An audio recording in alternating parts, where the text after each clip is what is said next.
So let's talk the inside of the clubhouse making these walls. It's not the easiest thing, but you can do it if you'll take a little bit of time.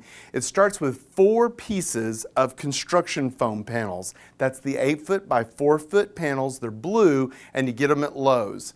Now, I went ahead and laid out 2 of them side by side. You can see here's the seam.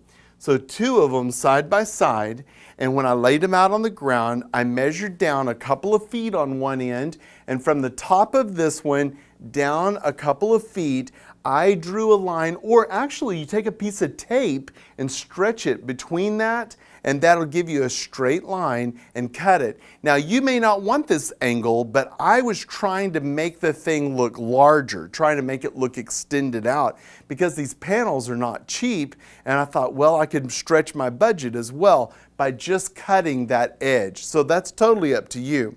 After I made the cut on both of them, and don't forget, these are mirrored when you open them up, so don't just trace whatever you did. You have to do it again over here and draw the line and cut it. And just cut it with a blade. It's very easy to do.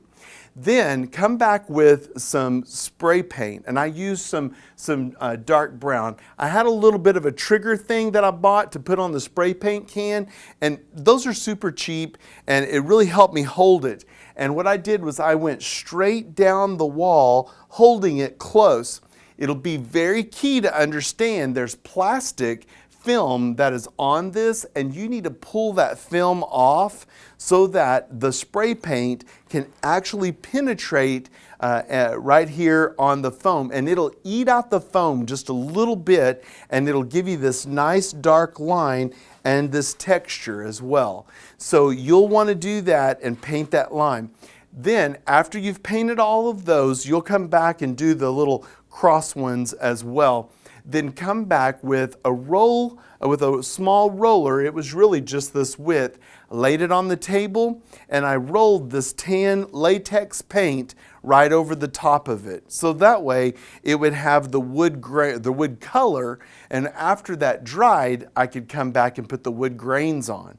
The wood grains are actually made with stain. I bought some dark stain. So look around. If you had some, you wouldn't even have to buy it, but I just barely dipped the very tips of my brush into the stain, and then dabbed it out on a paper towel and dry brushed it on there, and the stain really takes hold very, very fast.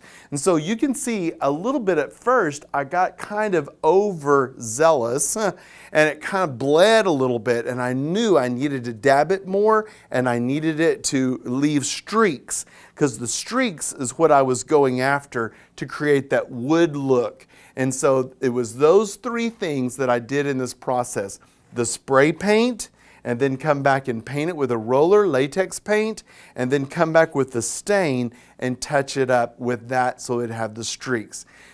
Basically, that's all it took, and it really went fine, but it does take a little bit of time. I think you're going to be able to do it great.